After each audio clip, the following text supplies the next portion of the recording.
Welcome to the IA's 2015 General Audit Management Conference Speaker Preview. I'm Shannon Steffee, Senior Editor for Internal Auditor magazine. Today, I'm talking to Bob Rudloff, Senior Vice President of Internal Audit at MGM Resorts International, one of many industry experts presenting at the 2015 GAM Conference in Las Vegas, Nevada, March 9th through 11th, 2015 at the ARIA Resort and Casino. Bob has more than 30 years' experience in the gaming industry. He is a recognized leader in the internal audit profession and has held local and international leadership positions with the IA for more than 20 years. His presentation is called Balancing the CAE's Relationships with Management and the Audit Committee and will take place on Monday, March 9th, 2015 from 1 to 2 p.m. Hi, Bob. Thank you for joining us. Good morning. Nice to see you, Shannon.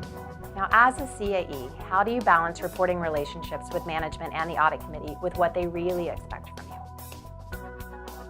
Well, they both come from different expectations, I think. Of course, they all want the company to do well and to be well controlled, but they're viewing how we run the business a little bit differently. And the key thing to be able to balance that is I have regular meetings with all the C-level executives in our company. We talk about the issues that we're seeing, issues that they may have us want to take a look at. And I'm also having conversations with the Audit Committee chair in particular. Those meetings are not scheduled, but I'm having phone calls with them. We exchange emails. So there's regular contact on both sides.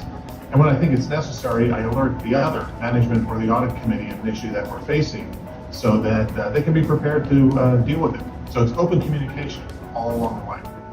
Why is open communication so important between the CAE management and the Audit Committee?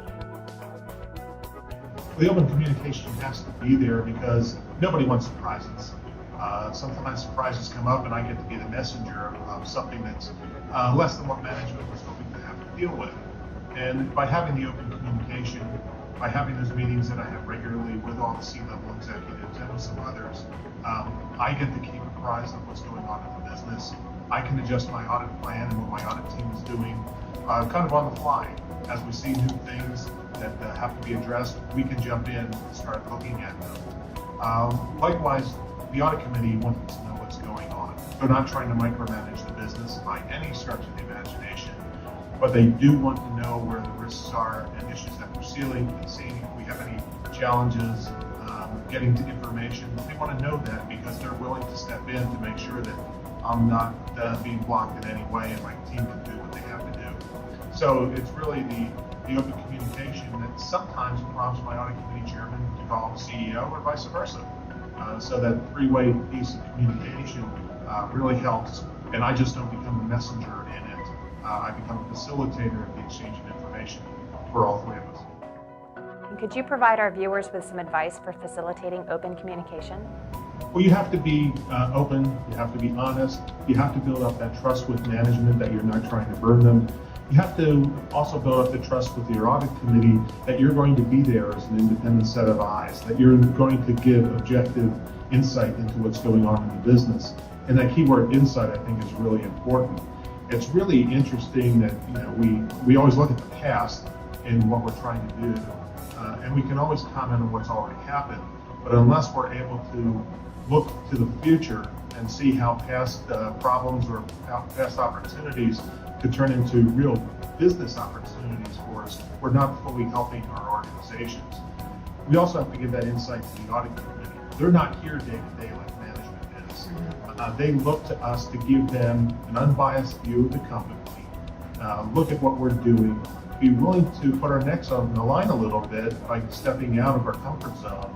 So it's all that insight piece that we're trying to provide back to management that we have to be brave enough to take on. And that's really what we're challenged to do.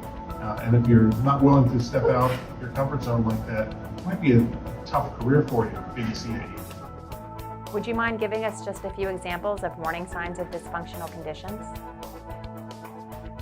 Well, if you find out that meetings are going on behind the back, you're not being invited to some of the key meetings when maybe you used to be, it could be a warning sign that management may not be comfortable with the communication that you're given, or they just don't trust you. So look for those type of signs. Try to be included in meetings that are relevant, and don't just sit there, but contribute.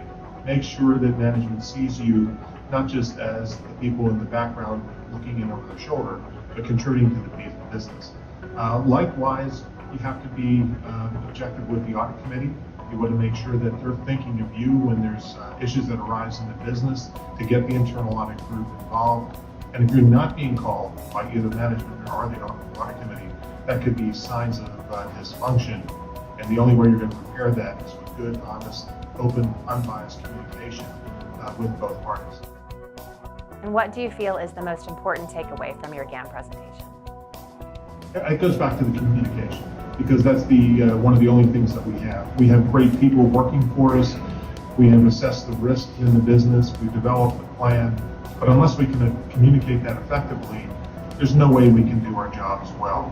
We have to be comfortable in tense situations. We have to be comfortable under pressure. We're going to have to be comfortable talking to people who have been doing their jobs a lot longer than some of us in the internal audit world, and being able to offer a good, honest critique and give the type of feedback that maybe they don't want to hear, but having the courage to be able to do it. So it's all about the communication, developing a communication style that fits for your organization, because they're not all the same. And making sure that however we try to do that, that it's comfortable for all the parties and you get to do your job. Well, thank you for giving us a preview of your presentation, Bob. I'm sure our viewers will be encouraged to attend your session and hear more about it in detail. Thanks. We're looking forward to having people visit ARIA. It's one of our premier properties here in Las Vegas. We're part of my company, and we know that the attendees are going to have a great time there when they get here in March.